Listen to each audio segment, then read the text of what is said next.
Welcome to the Fermented Homestead and welcome to the Fermentathon. My name is Anna if you're new around here, and today I'm bringing you along for pretty much an entire week getting ready to go to the Homestead Festival. I sell homemade fermented products and I'm preparing for a massive event. I have never made this much in a period of time, and I'm really excited to bring you along for it, just to kind of share with you everything that I'm doing, everything that I'm getting ready for. I'm renting out a commercial kitchen because the fermenting has just overtaken our house, overtaken our life, and we need to have it in a separate space that is not consuming our home. So this morning, I'm getting ready to go and get set up in the new kitchen. And then I'm going to go into our big city, Springfield here, and I'm going to pick up a ton of the ingredients. I'm going to bring you along for some of that, but I want to share with you everything that we're going to be making. So I've calculated roughly how many of each sort of recipe that I want to bring. I'm going to be bringing a case is 12 pint-sized jars. I'm going to be bringing 3 cases of carrot cake kraut, 4 cases of just standard salt and cabbage sauerkraut, 4 cases of pink sauerkraut, 5 cases of taco kraut, 5 cases of curtido, 3 cases of jalapeno kraut, 5 cases of kimchi, 7 cases of cucumber kimchi, 4 cases of carrots, 2 asparagus, and 5 spicy lime carrots. And that does not include the kombucha. I'm going to bring every ounce of kombucha that I can possibly create. I have roughly 130 jars right now, bottles, sorry. And then I have an entire batch of 16 gallons that I'm going to process probably sometime this weekend. So in order to get set up in the new place, I have to bring shelving. And buying all of these ingredients, jars, labels, all that sort of stuff is really taxing our funds. So I'm gonna take off everything that I have on a shelf in my office, put it on the floor, take that shelf, and then after the event, I'm going to replace the shelf in my office. So let's go get started. Before I realized I should pick up the camera, I had already started to kind of empty off this shelf. And I need to bring the kombucha and put it on a table. Obviously, I don't want to keep that on the floor, but everything else I'm just going to put in a pile, as I have done so far, on the floor.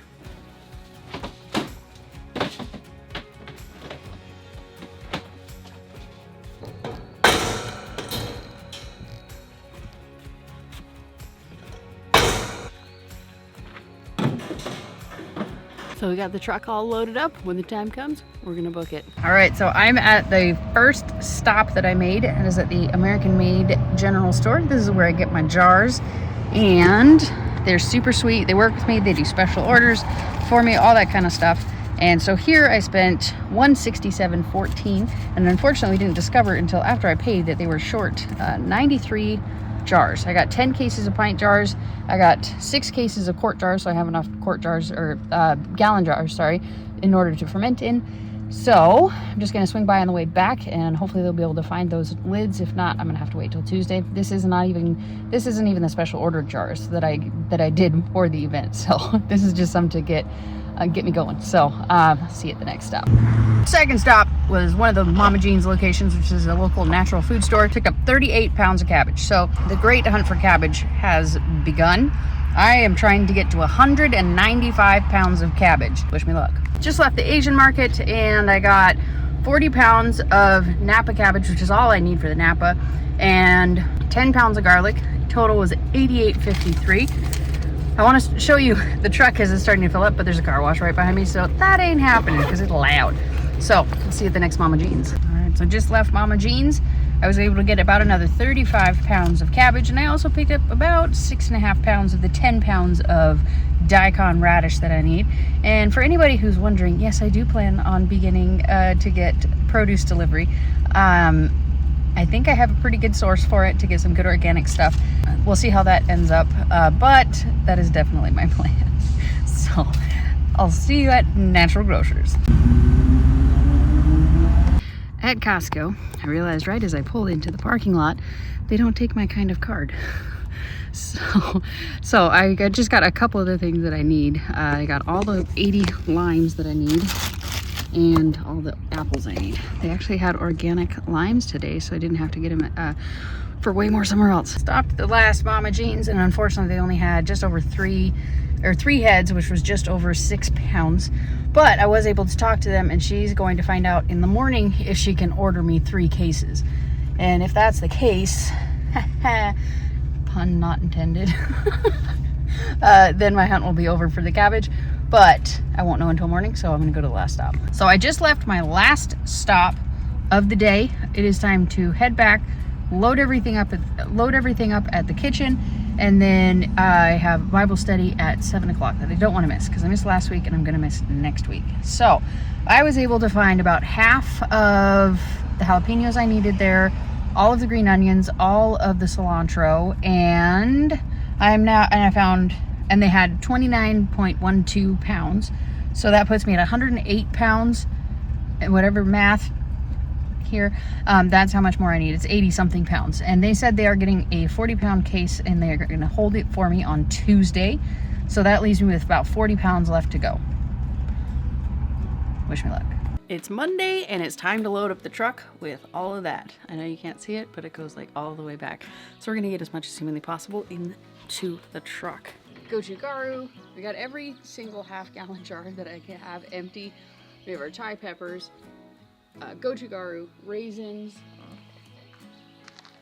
and salt. Can't forget the stainless steel bowls. I got 4 5 gallons, 2 3 gallons, and 3 really big strainers, and then a couple of, I don't know what size those are, but they're all super handy. I've also got some attachments for the food processor, some 4 jars lids, another miscellaneous strainer. I got more salt, cumin, juniper berries, yellow mustard, rice flour, some crock weights, and a big giant pot. Another big giant pot filled with oregano, lids, and tamari.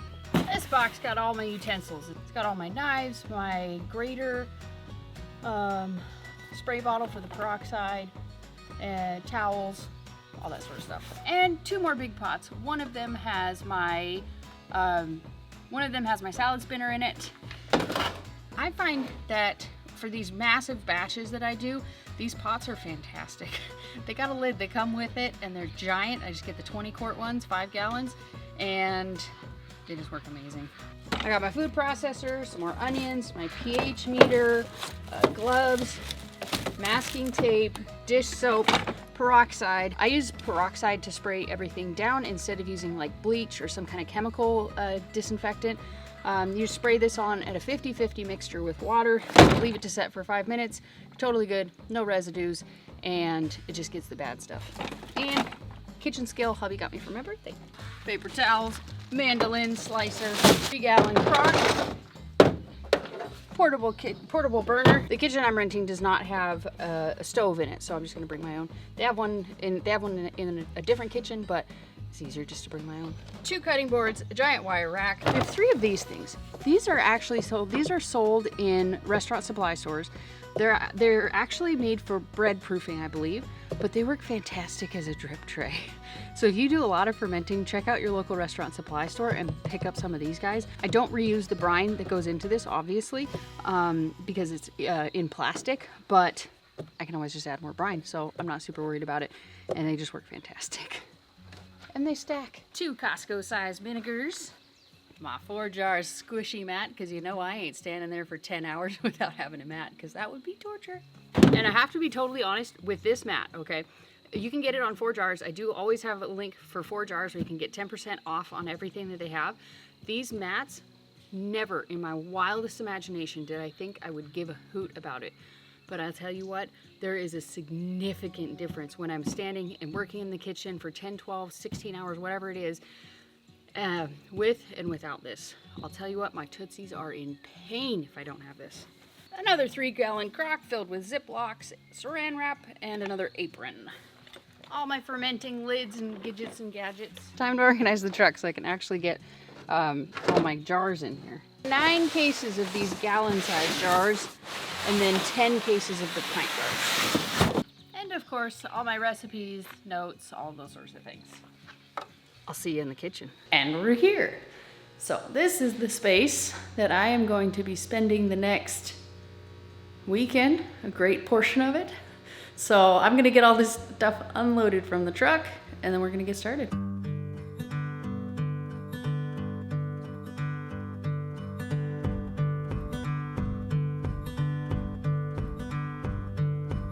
Already, and first up is gonna be the kimchi, because I have to get the cabbage soaking overnight. So I'm gonna get that going, and then tomorrow we'll actually pick up on it. So let's get to chopping. Got all the Napa cabbage done, so the kimchi is soaking. Don't have to do anything else with that today. We're gonna move on to sauerkraut after I finish my lunch. I thought this was super cool. I've never actually seen the inside of this, but it's a cabbage that went to seed. Can you see it? It almost looks like a tree, and it's got all these little sprouts and everything going on inside of here. I've never actually seen that. That's super cool. So I got half of the regular sauerkraut, I got half of the jalapeno sauerkraut, and you remember when I showed you that super cool like cabbage that had almost gone to seed? Yeah, it's only cool the first time. Holy crap. I think almost every single one that was in that case had gone to seed, or had started going to seed, so I had to like weed through it. Anyways, that was frustrating. Glad it's over, at least for now, at least that half of it. I'm gonna go take a little bit of a break, and then I'm gonna come back and finish a bunch of other sauerkraut.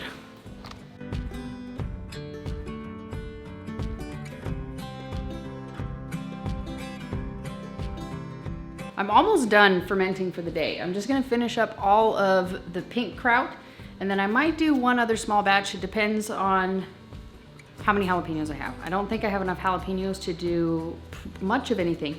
Maybe I'll do a sauerkraut batch and finish off the kraut. Maybe. We are back for day number 2. Picked up 8 pounds of ginger from Walmart.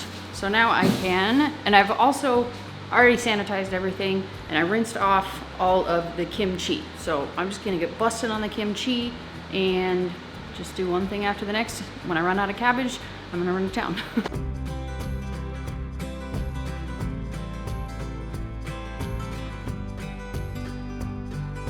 Forgot a few key parts of making kimchi, and that is the rice paste, which is now cooling off in the walk-in.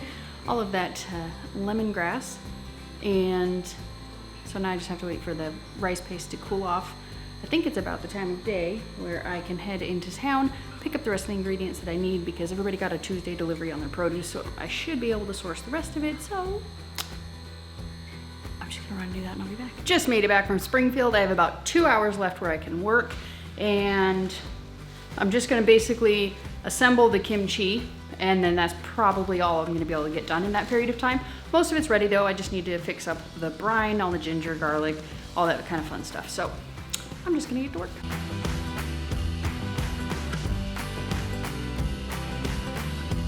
All right, we're back for day number 3. On the agenda for today is gonna be doing the other half of the sauerkraut, curtido, the other third of the pink kraut, all of the carrot cake kraut, carrots, asparagus, and cucumber kimchi. It's gonna be a day, but I should have some reinforcements coming in today. My friend Amy is gonna be coming in, possibly her daughter, we'll see, but I think I'm pretty confident I can get it all done today. And if I don't, then I do have the afternoon and evening for the next 2 days where I can finish all that stuff up. I was just thinking about it, and while that is not like a normal time for fermentation, is about a week, but I'm gonna be traveling, and so I can just keep it in the jars, and so I can just put it into the jars, and then it can continue to ferment for the trip as well as at the actual festival. So everything should be golden. It's actually probably ideal to have it a little bit less fermented than normal, because then the extra time being out of the cooler won't really matter.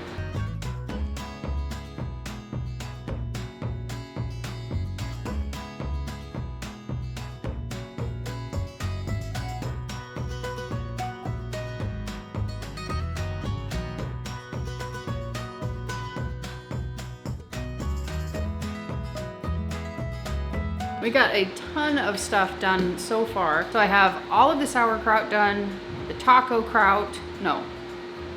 I have all of the sauerkraut, half of the curtido, half of the taco kraut, all of the carrot cake kraut, half of the kimchi done, half of the carrot sticks done, more than half the carrot sticks done. My friends that came over, they were able to get more than half of the carrot sticks done. Actually, a little bit more of the matchstick carrots that I needed cut. So I'm going to go ahead and package up those there carrot cake kraut, the kimchi, and we'll see where we're standing on time after that. I do need to completely clean this out and empty it out because this kitchen is being used by somebody else in the morning, and then I'm gonna be coming back in the afternoon. So I'm gonna get to it. Clearly it's the next day. Last night after I filmed the last little clip, I semi-crashed and I just had to head down and just work. So that's what I did. I got all of the cucumbers washed, cut up, and salted, and that is a very long and tedious process. I am experimenting with a different way to do it so it's more efficient because the recipe that I am sort of following, it says to dip each end of the cut cucumber in salt, and then you leave it in a strainer overnight to pull out a lot of the moisture, and it helps to preserve the crunch of it. So tried an experiment, we'll see how it goes, and that would definitely cut down a lot on my time. So at any rate, we're gonna go ahead, get everything wiped down, sanitized, and then get started.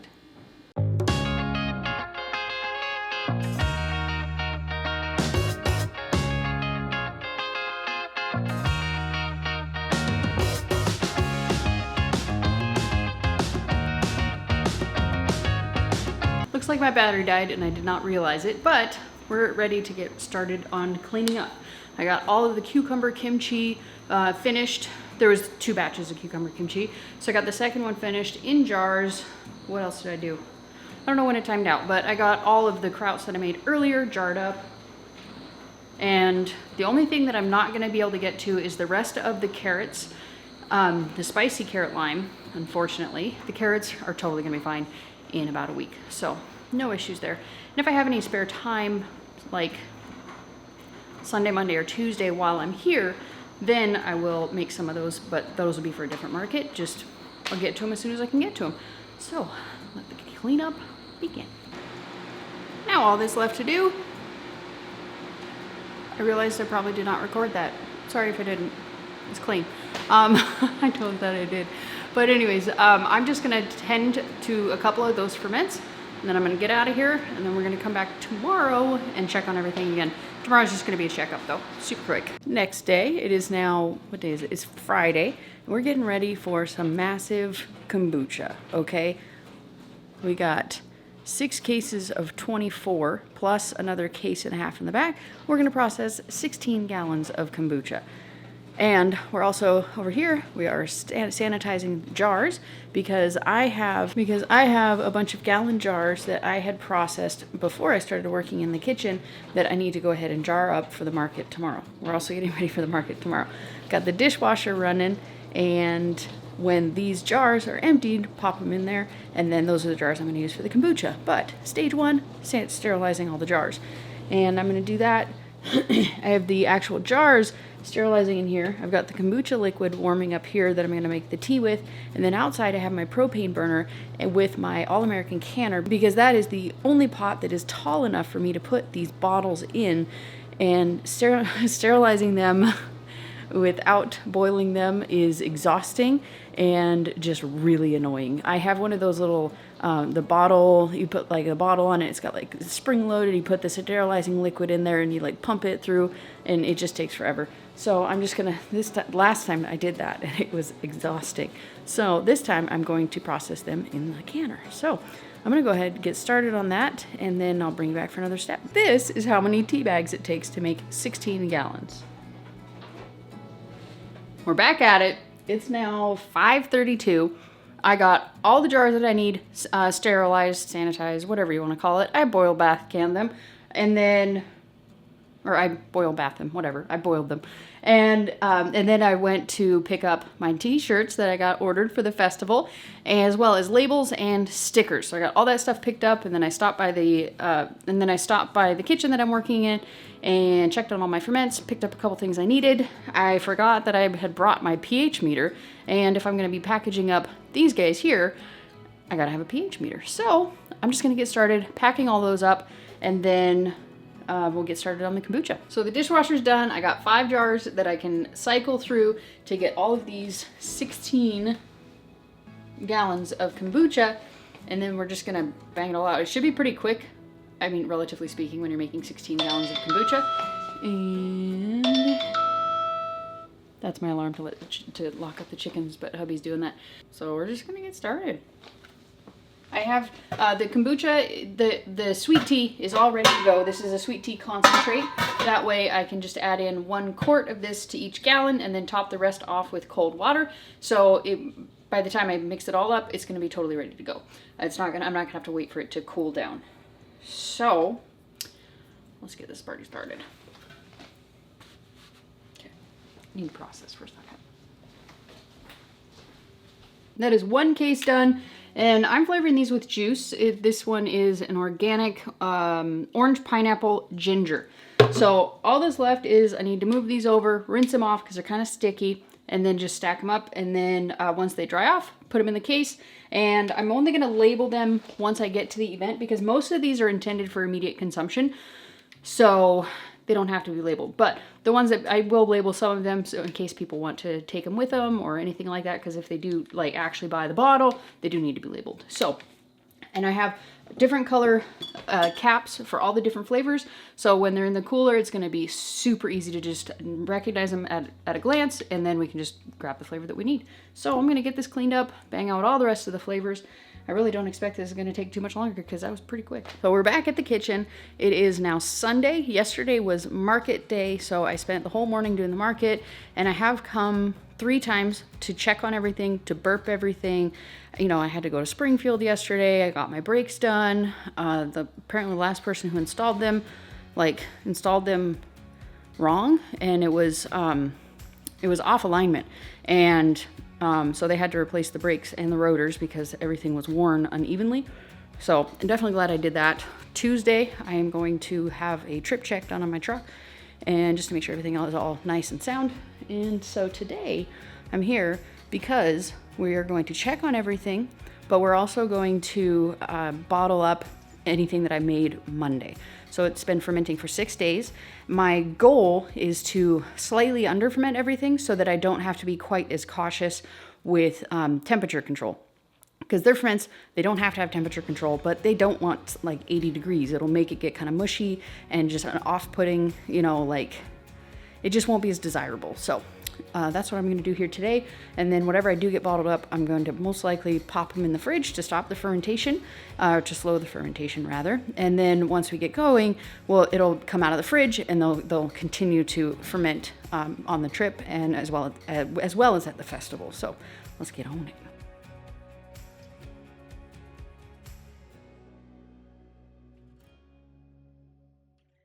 So I realized that I had brought my jar sanitizing, sterilizing, whatever you want to call it, pot home. So I can't sterilize any more jars. I do have 2 cases that have already been boiled. They don't have to be sterilized at all. Certainly not with any sort of chemical, but they're brand new and they're left in storage. They don't have lids on them, so I just like to make sure that I'm extra cautious with that sort of thing and make sure they're super clean. I don't want to have any sort of manufacturing stuff inside of there. I found like little bugs inside of there, not alive, but I have found bugs inside there, and I just want to make sure I'm extra careful. So I can't do any additional jars today, but we're going to check on all these. I'm going to show you the explosions that are most likely ready to ensue, as well as I'm going to show you my process for jarring up and plus I'll show you the process that I use to jar all these things up to make sure that I'm extra careful and hopefully as productive as possible. We'll see. Okay.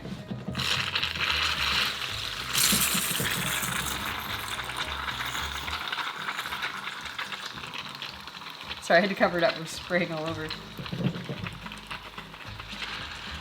This one is likely not ready, which is fine because this was the last day. This was done the last day. Got them all done, all checked, and everything is good. Every single ferment is well under pH. I think the highest one was like a 4.09. So everything is perfectly safe. Everything is ready to be bottled up. So let's go do 2 cases. I'm gonna track and see how long it takes me, just so I can gauge over the next 2 to 3 days how much time I'm gonna need to devote to this and how much time I have free to do other things like my life. I'm ready to get started, and some extra water there. And I like to get the bowls. I don't usually use this giant bowl. I left the other bowl at home, so I'm gonna grab that for tomorrow. Because I do just 1 gallon typically at a time, because I like to pH test the gallon, and then I like to write on my jars what the pH level is when I bottle. I got all my jars more jars than I expect to use for this process. Forgot the garbage can. Don't worry, I didn't touch it. So, take this, I'm just gonna dump it off, and put this guy in a jar. Dump the jar into the bowl. You probably can't see this. You can't see it over there, you can see it better here. So I just like to put it in there, kind of fingertip tight.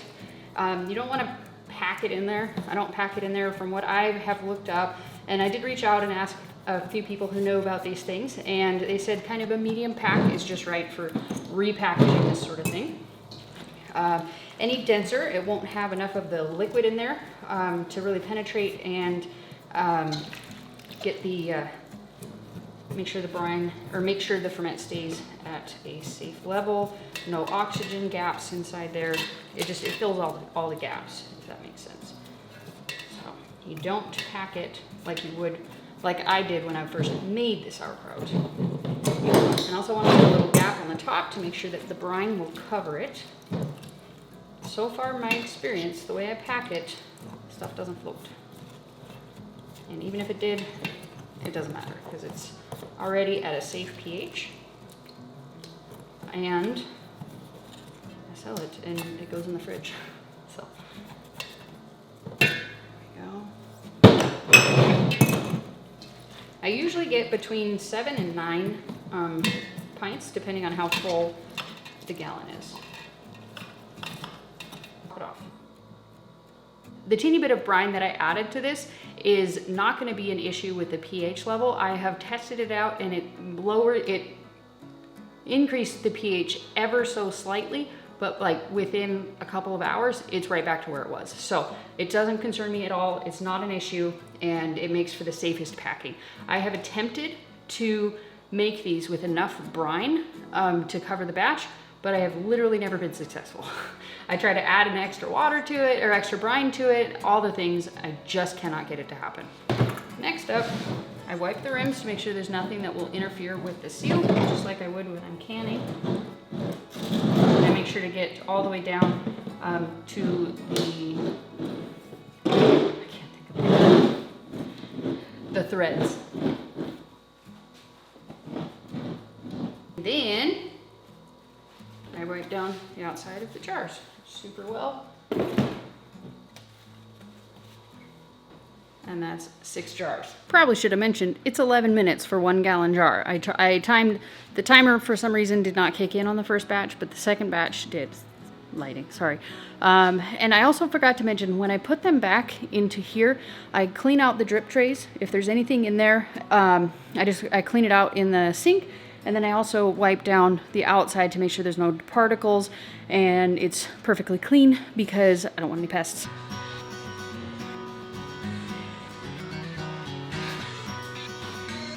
I came this close to my goal, 492 jars, but I will be bringing more than 500 jars because I do have all the stuff that I was bringing to the market. I am in a mad rush to get everything cleaned up so that I can get to pick up my U-Haul trailer. So, see you here tomorrow. It's now Wednesday. We're leaving bright and early, well, probably dark and early in the morning. And I kind of got most of the stuff loaded up. Well, I got most of the stuff loaded up. Malachi is currently in Texas. He has a training for work. And unfortunately, he was supposed to be home at 10 o'clock in the morning, and they pushed his flight back. So now he's leaving Texas at 10 o'clock. Or no, pardon me. He was supposed to get here at home. It was supposed to land at 9, get home by like 10. And now he's not even leaving Texas until... Sorry about that. I just realized my white balance was all off.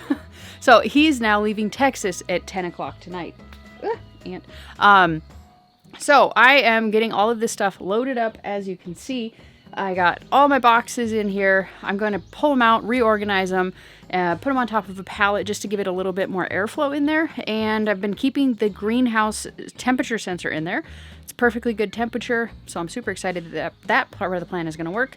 And I want to show you something real quick. So I've been telling you about this for most of the vlog, and I figured I'd go ahead and show it to you because I decided to go ahead and do, it's kind of just a not one time, but it's a campaign, so to speak, on Bonfire. And for those of you who are not able to go to the festival, and also in case I happen to run out of shirts, I decided to do that so that you guys can buy my new designs if you wish to. Well, there's the sauerkraut one. Got this super cute little guy on there.